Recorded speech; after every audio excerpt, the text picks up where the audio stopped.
Who is the favorite? This is the classic question before every weekend.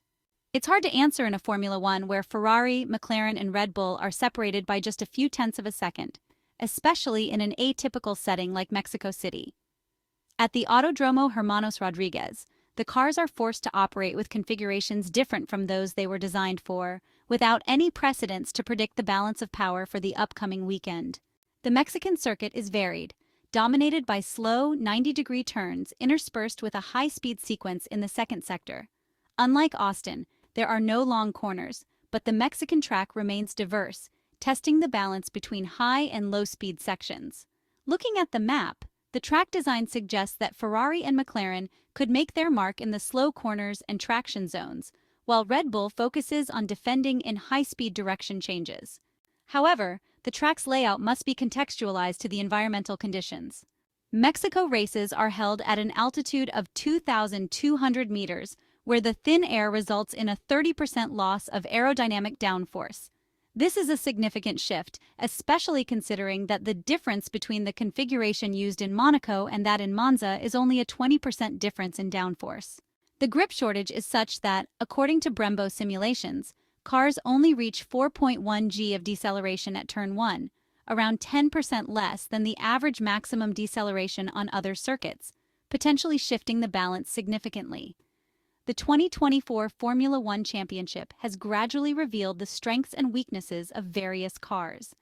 The McLaren MCL38, for example, excels in high downforce setups, where the Red Bull RB20 single-seater appears weaker, but Mexico City presents a unique scenario.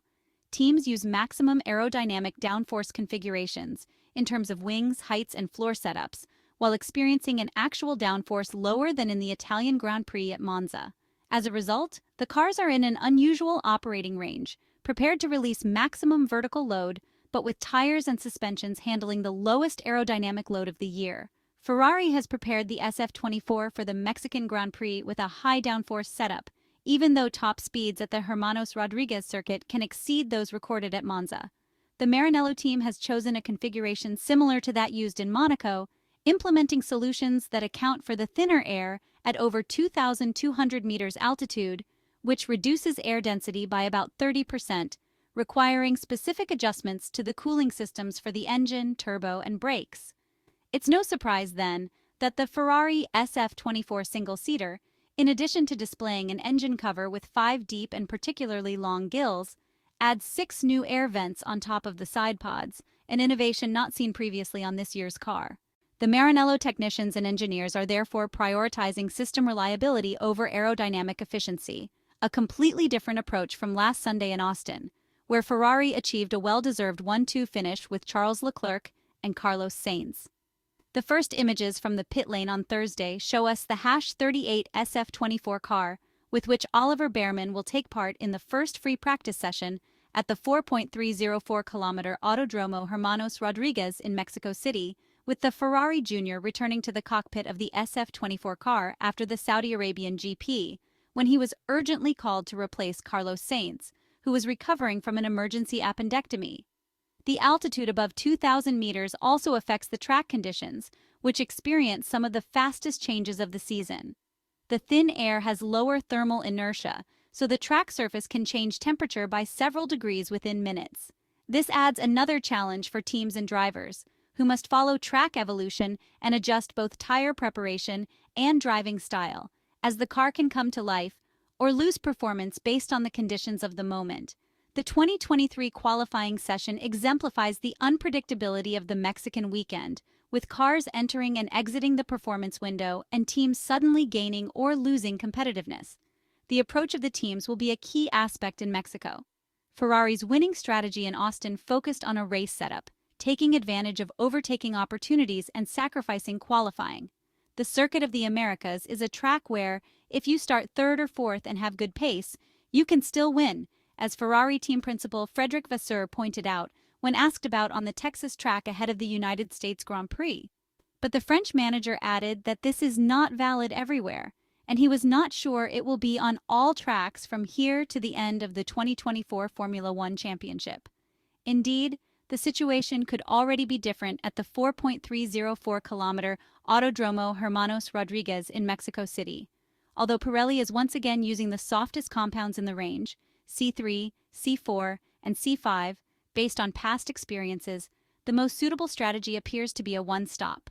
The road surface is not particularly abrasive, but the new track surface laid in the final stadium section will need to be evaluated. The main challenge is managing the rear axle slip, amplified by low grip conditions, which can quickly overheat the tires. The likely single pit stop thus doesn't offer many opportunities to gain positions, and overtaking is also challenging due to the limited effect of slipstream and drag reduction system caused by the low level of effective aerodynamic downforce. Therefore, qualifying becomes more important than the race, encouraging teams to focus on single-lap performance. On the other hand, pole position isn't necessarily an advantage, as the start and the first braking zone are separated by the longest distance of the year, giving those starting from the second row the chance to use the slipstream to attack immediately. It is also worth pointing out the fact that there are several aspects which will impact the Mexican Grand Prix weekend. Reliability is another factor to consider in Mexico. The thin air causes various cooling issues, with the team's power units now showing signs of wear.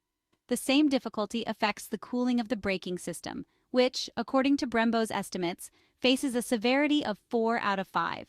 Adequately cooling the brakes is a priority for safety, but it's also essential for managing tire temperatures that absorb heat from the rims. Another variable is the updates brought by the teams in Mexico City.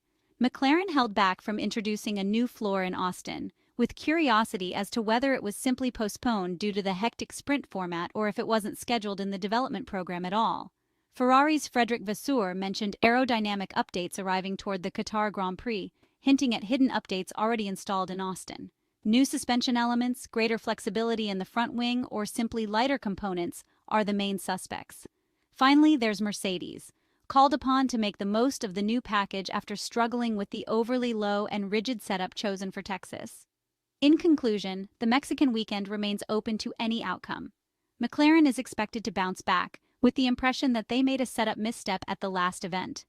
Ferrari arrives on the high of its amazing 1-2 finish in the United States Grand Prix, which allows the Maranello team to continue hoping in a miraculous recovery in this final part of the championship. But the greater importance of qualifying performance in Mexico City does not play to the strengths of the SF24 single-seater. Conversely, Red Bull was the third force in terms of race pace at the Circuit of the Americas in Texas, but was still able to perform well on single laps in the hands of the Dutch driver. A return to victory for Max Verstappen would clearly put a strong claim on the Formula One driver's title, while a McLaren win would strengthen its lead in the Constructors' Championship.